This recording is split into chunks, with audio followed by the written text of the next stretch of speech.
Hi guys, welcome back to my channel and another exciting crochet video. This one is very cool because of the fact that today I'm going to talk about everything I crocheted my first year. If you're new here, my name is Tiffany and I've been sharing my crochet journey on YouTube since fall, but I actually started crocheting at the beginning of last year. I thought it would be fun to document everything I've made my first year crocheting and then see how it changes over the years. I would say I'm definitely more of a confident beginner now, so I'm excited to keep growing in my skills and making more things this year. Now that I'm on my second year crocheting too, I also want to get better at documenting the process, which I think I am doing, and I wish I would have done that the first year, but I still want to talk about everything that I made for my first year with you and just share my thoughts on each piece. Now, since I didn't document this perfectly, there is the potential that I'm forgetting things. I'm also not doing it in any kind of order, and we're just doing our best. Some of the things I do have in front of me, some of the things I have pictures of, some of the things I don't have because they were either gifts or they're packed away because they are a seasonal item, but hopefully I can find a picture of them. If not, I'll try to describe it to you the best that I can.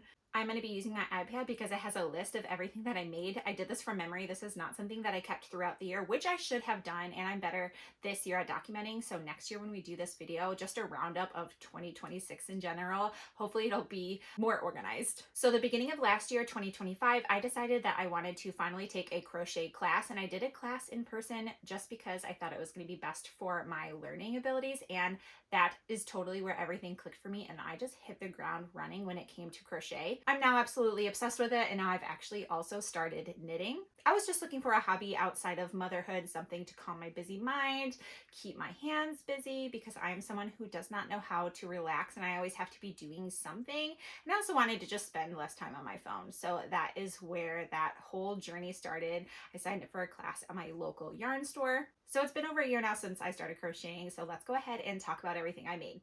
Now remember, these are not in any specific order, so I'm just going to start with this one right on top. This has some dog hair on it. This is a little mushroom hat that I made for my toddler. I thought it was so cute for her to wear around out in the spring and summer in the garden or just outside in general. This one I made a couple times. First one was rough, but this is one of the later iterations, and this one is just really cute, and I hot glued the little circles on. This now currently lives in the playroom in the dress up station, but hopefully we can bring it outside now that the weather's getting nicer. This was a Christmas present I made for my husband, and it's actually just an applique. So I went ahead and made this Mothman applique, and I sewed it on to the shirt. Like, look how cute that is. Isn't that so cute? He's a spooky fella, so he loved that. This was pretty easy to do. This was a later in the year project for me. Now, this is one of my first projects, and you can tell. First of all, it's made in Caron Simply Soft. I didn't weave in my ends. It's like a little crochet, like granny square pouch that I used to put my AirPods in, which is nice, and I should use it again. I would just say, like, granny squares, I prefer the like with an actual color change, but this yarn is so pretty. So I think maybe I'll weave in the ends and actually start using it again. This is one of my first projects ever. I'd give it a 5 out of 10. Another thing I made was this filet crochet banner. I'm not sure if you can tell, but it has the letter M on it. I put this in my daughter's room. Her name starts with M, and I added a scalloped border, and I just think it's really cute. I'm actually kind of excited to try more filet crochet this year. This was just a YouTube tutorial that I followed, and I think I did a pretty good job. I love making things for my toddler, so this is another thing that I made. I tried to make one for myself, and it was just way too big. So I made her this little tank top. This was another YouTube tutorial. It has the cutest little scalloped border on it, I will say, because I use such a stiff cotton.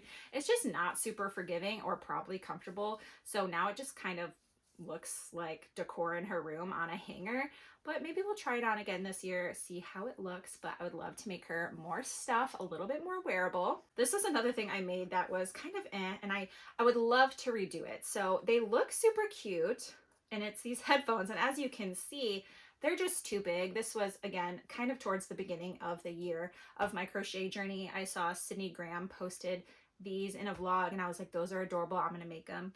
And my tension is just too loose, and these are just too big, and they just constantly fall off my headphones. So this is something I would love to redo, but they are so cute. This is a pattern I got off Etsy, and they have the cutest little flower buttons. So this should be a video soon. I should remake these, make them better. Okay, this is another project that I think I vlogged at some point, but it is this scarf. This was the Blondie Knots tutorial. I wore this so much, basically every single day in the winter after I was finished making it. And I also made the multicolor one that Blondie Knots did for a friend for her birthday, and I made a little version for her toddler, so I also made two versions of that too. And I'd like to make the colored one for myself at some point, but this is the one I made for me and I absolutely love it. I'm giving this a 10 out of 10. One of the first wearable pieces that I ever made was this hexagon pullover. This was a learning experience and I am really proud of it. It's just not something that I wear. It feels chunky and bulky and I don't 100% love it, but I think it was definitely a great starting point. Let's put it on real quick. Like, what do you think? Should I wear this more? I really liked the idea of it being a pullover instead of a cardigan. I don't know. This is the first blanket I made for myself and I absolutely love it. Definitely some things to note on this because it is huge. It is a huge blanket. The colors are beautiful, but my tension is so loose, so it ate up a ton of yarn. I had to buy so much yarn. It's so big, which is nice. I like a bigger blanket than a smaller blanket, and it's just really beautiful. So I just followed a CJ Designs tutorial for this, and it's a lot of the Karen Blossom Cakes yarn, but it's so cute. So this was one of the first things I made crocheting this year. Okay, now we got to get to the part where we're inserting some pictures. I don't have these things with me because they are gifts or they are packed away. So let's get chatting. I have been doing a series where I've been making garlands for my toddler's bookshelves every single season / holiday. So I have made a bunch of those, and because they're seasonal, a lot of them are packed away. So I just thought we would start talking about those. I made a spiderweb garland for her room. It was so cute. I made it in black. It was like a black sparkly yarn and it was just absolutely adorable. Spider garland, I made a pumpkin pie garland, which was one of my favorites. I made a Christmas one that had little gingerbread men and Christmas trees. I think that's all I made. So those are all the garlands that I made last year, my first year of crocheting, but I am still doing that. So when I do this video next year, you'll start to see some of the other ones like Valentine's Day, Easter, etc. This one I made last year too, and I want to remake it because I think it would be so cute for this year and I think it would be so much easier to do. But it is just this little carrot case. I wanted it for my toddler's Easter basket. I thought it'd be such a cute keepsake, but this was a really easy YouTube tutorial that I found last year. I made this at the beginning of my crochet journey, so now I would love to remake it. I think I would do it so much better and I would probably do it faster so I could make them as gifts for spring / Easter. This one was a gift and it was this cat hat. I made it for my sister-in-law for Christmas. That was super fun and cute. I just did it in black and gray and it looked so cute on. I also made this hat too. I got the yarn for Christmas, so right after Christmas I whipped up this hat really quick and I don't know where it's at right now. That was my first time making just like a regular beanie, and it's definitely some bunching up at the top, so I might try a different technique next time, but I really liked how like squishy it was. But now I'm knitting, so maybe we can knit some hats. This was another Christmas gift. I made these soap pouches for my dad. I was going to make more and also give them to my brother, but I just ran out of time before Christmas, and I would also give this one a 5 out of 10. And I don't even necessarily think that's the pattern. I think that was probably me. It was just a bit of a struggle and it just wasn't working up really nice, but I thought it was just a fun gift idea for guys because they're harder to make for. This next blanket is the Alpine blanket. I made this for my mom, and this is when I started to kind of get more confident with making blankets. I will talk about 2 other blankets that I made in a second that I made before this one, but this one is so beautiful. If you haven't made like something with the Alpine stitch, I would totally recommend it. It's so beautiful when you're done and how it works up. But I will say I must have been adding extra stitches because looking back, I remember the blanket kind of going like this. It's at my mom's house now, so it's going like this. 2 other blankets I made before that one for my mom were these ones I made for my mother-in-law and my Oma, my grandma. They were just hopefully I can find some pictures or videos of them. They were just like a simple blanket. I don't even remember. It was just a YouTube tutorial, like an easy blanket with a chunky yarn that I had gotten on clearance at Joann's before they left. R.I.P. Those were super simple. Not much to really say about them. You know, the yarn was variegated, so it kind of worked up at the design itself. It was a great beginner blanket. I probably made that in February or March, so like right after I learned crocheting. So it was a great project for me at the time, but it's just not something I'd like to do again. I also made, and this is something I've continued making this year, are these crochet paper chains. I've been making colorful ones lately in previous vlogs if you want to go back and see, but around Christmas, I made a Christmas one. It was like red, green, and white. So that's packed away, but it's so beautiful. And that's obviously why I keep making them, because they're so fun. I gave myself a challenge of seeing if I could crochet a vest in 2 days right before Christmas, and I pulled it off. I have a video on that if you want to check it out, but it is this Christmas tree vest by Hey Hey Crochet. It is so beautiful. I cannot wait to wear it again. It's so great just over a long sleeve. And I was so concerned that I was not going to be able to do it as someone who had been crocheting for less than a year, but I pulled it off and I am so happy with it.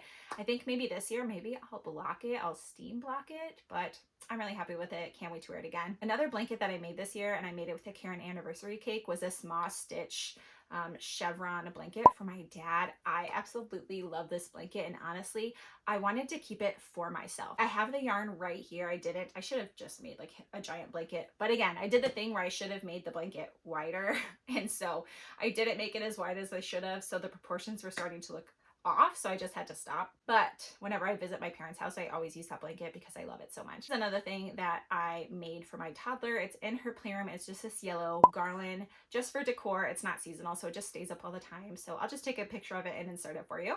Another thing that I made for gifts was washcloths. Just super simple thing, like a stocking stuffer thing that is practical and useful. I just had a bunch of cotton, so I just made a bunch of washcloths for my grandma and my mom and gave them to them for Christmas. I don't even know if I have any pictures of it. Oh my gosh, I can't believe I forgot this one. I had to run upstairs and go grab it. But for Christmas, I also made my toddler this car mat. Look how adorable this is. Isn't that so cute? So I made this for her for Christmas and just paired it with some cars. This is one of my favorite things I've ever made because it's such a personal gift, something that I can give her that she can actually use. And I just think it's such a good gift idea for littles. I think that is everything. I'm not 100% sure because, like I said, I didn't document this super well. It's been so fun to just go over everything that I crocheted my first year with you, and I cannot wait to continue to just crochet this year and see what I can accomplish. I'm so glad that partway through the year I decided to document the journey with you and start to share more of my crochet and now knit journey with you all. I'm so happy that you're here, and if you're interested in seeing more of my projects, make sure that you subscribe. We will definitely be talking at the end of the year about all the things that we crocheted and then also now knitting. I think this video is so great to have too, to look back on and just see, one, all the things that I've made, and then two, how my skills have improved. If you want to see more of me, you can follow me on TikTok and Instagram where I share more mom and lifestyle content. Otherwise, I will see you in the next video. Bye.